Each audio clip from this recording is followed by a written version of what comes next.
여러분, 우리가 신앙생활을 해 나아가는 데 있어 시간이라는 개념과 공간이라는 개념은 너무나도 중요하다는 것을 깨달을 때가 있습니다. 우리의 신앙이라는 것은 보이지 않는 요소이지요. 하나님을 믿는 우리의 마음을 어떻게 보이는 것으로 다 표현할 수 있을까요? 불가능할 것입니다. 따라서 우리의 신앙은 하나님과 나 사이의 관계이므로 다른 사람이 개입할 여지가 없이 나와 하나님만이 아는 바로 그 가치에 달려있는 것이 우리의 신앙이라고 할 수 있을 것입니다. 그렇게 어쩌면 우리가 신앙생활을 하며 추구하게 되는 수많은 가치들은 모두 다 비가시적인 것이라 할 수 있겠지요.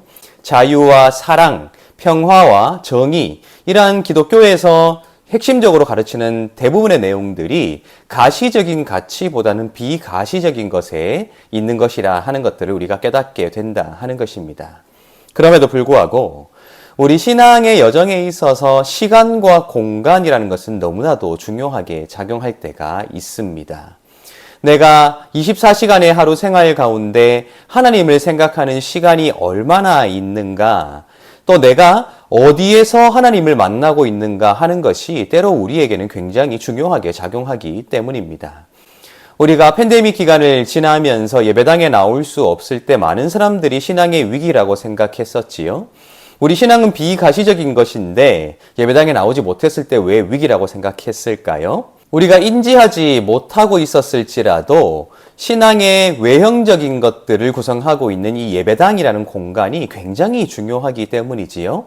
또 예배당에 모여서 특정한 시간에 예배해 왔던 것이 너무나도 중요했기 때문에 우리가 예배당에 나오지 못할 때 우리의 신앙의 위기라고 생각할 수밖에 없었던 것이 사실이라는 것입니다. 그만큼 우리 비가시적인 요소인 신앙을 감싸고 있는 가시적인 요소들도 너무나도 중요하다 할 수 있을 것입니다. 여러분들은 언제 하나님을 찾고 계시는지요? 예배당에 나오지 않을 때에도 여러분들 개인의 시간을 들여 하나님께 부르짖을 때가 있으신지요? 또 여러분들은 예배당에 나오지 않더라도 여러분들의 일상의 삶에서 하나님을 만나는 공간이 있다면 그곳이 어디라고 말씀하실 수 있으신지요? 오늘 우리는 시편 76편을 함께 읽게 될 텐데요. 이 시편 76편은 두 개의 셀라로 크게 3등분할 수 있는 노래로 되어 있습니다. 제가 한번 읽어드릴 테니까요. 그 특징을 잘 살펴보시기 바랍니다.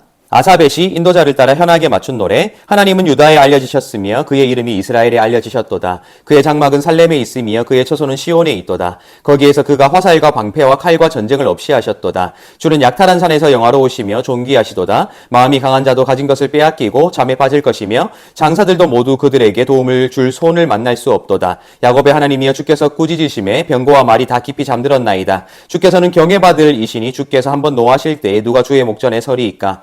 주께서 하늘에서 판결을 선포하시며 땅이 두려워 잠잠하였나니 곧 하나님이 땅의 모든 온유한 자를 구원하시려고 심판하러 일어나신 때로다. 진실로 사람의 노여움은 주를 찬송하게 될 것이요 그 남은 노여움은 주께서 금하시리이다. 너희는 여호와 너희 하나님께 서원하고 갚으라. 사방에 있는 모든 사람도 마땅히 경외할 이에게 예물을 드릴지로다. 그가 고관들의 길을 꺾으시리니 그는 세상의 왕들에게 두려움이시로다. 아멘. 우리가 함께 읽은 것처럼 3절과 9절에 각각 셀라라는 단어가 붙어 있는데요. 이 셀라를 중심으로 이 시는 크게 3등분할 수 있다고 말씀드렸습니다.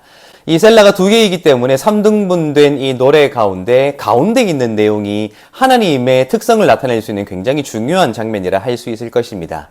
요약하면 하나님께서 힘 있는 자들도 또 그들을 도와주었던 수많은 전쟁의 장비들도 무용지물로 만들 수 있는 굉장히 위대한 분이시며 위엄이 있는 분이시다라는 내용을 4절부터 8절까지의 내용에 지금 요약해내고 있다 하는 것입니다. 그런데 굉장히 중요한 것은 그렇게 온 세상을 심판하시고 판결하시며 온 세상에 힘 있는 것들을 아무것도 아닌 것처럼 만들 수 있는 그분께서 어디에 계시는 분이신가 하는 것이 1절부터 3절에 잘 기록되어 있지요. 특별히 1절과 2절을 보면 유다라는 지명이 언급되고 이스라엘이라는 지명도 언급됩니다. 그리고 2절에는 살렘도 언급되고 있고요. 그리고 시온이라는 것도 언급되고 있습니다. 점차 그 범위가 좁혀지고 있지요. 이스라엘이라는 굉장히 커다란 영역에서 이제 시온산, 이후에 하나님의 성전이 세워질 그 시온산으로 그 범위가 좁혀지고 있다 하는 것입니다. 결국 하나님께서는 당신께서 그 이름을 두시려고 선택하신 그곳 시온, 즉 성전입니다. 성전에 계시는 분이신데 하나님의 능력은 그 시온에만 머무르는 것이 아니라 온 세상에 영향을 미칠 수 있는 또 온 세상을 다스리시는 굉장히 위대한 분이다 하는 것을 나타내고 있다는 것입니다. 어쩌면 하나님을 성전에 가둘 수 없음을 말하고 있음과 동시에 온 세상을 통치하시는 하나님께서 성전에 계신다 하는 것으로도 강조하고 있다고 볼 수 있을 것입니다. 여러분, 오늘 이 시편 76편은 그렇게 하나님께서 시온에 계신다, 성전에 계신다 하는 것을 말하고 있습니다. 하나님을 성전에 가둘 수 없는 것은 분명합니다. 그러나 그들의 신앙을 이어나가는 일에 있어 하나님, 눈에 보이지 않는 그분을 만날 수 있는 곳으로서의 성전, 즉 눈에 보이는 그 공간이 너무나도 소중한 요소였기에 하나님이 시온에 계시며 시온에 계신 하나님이 온 세상을 다스리신다라고 하는 어쩌면 잘 어울리지 않는 말들로 이 노래를 채우고 있는 것이 아닐까라는 생각을 해보게 된다는 것입니다. 그 말은 우리도 하나님을 예배하는 장소인 예배당을 절대적인 곳으로 여겨야 한다는 말은 아닐 것입니다. 그러나 예배당은 굉장히 소중합니다. 하나님을 예배하는 곳이기에 또한 하나님을 함께 예배하는 성도들이 모이는 곳이고 교제하는 곳이기에 너무나도 소중한 곳이지요. 그곳에서 우리의 신앙이 형성되어질 수 있고 시작될 수 있기에 우리도 우리의 신앙의 우선성을 공간에 둘 수 있다면 어떤 공간에 두어야 할 것인가 묻는다면 저는 예배당이라고 말하고 싶습니다. 또 하나님을 예배당에 가두어 둘 수 없기 때문에 우리의 삶에서 예배당에 나올 수 없을 때라도 반드시 내 인생 가운데 특정 시간을 할애하여 반드시 이곳에서 하나님께 다가서기 위해 노력한다라고 할 수 있는 나 자신만의 공간이 필요하지 않을까라는 생각을 해보게 된다 하는 것입니다. 시온을 생각할 때 하나님을 떠올리게 되고 하나님을 생각할 때 시온을 떠올리게 되듯 나와 하나님 사이의 관계를 상징할 수 있는 시간과 공간이 우리의 신앙에는 반드시 필요하다 하는 것입니다.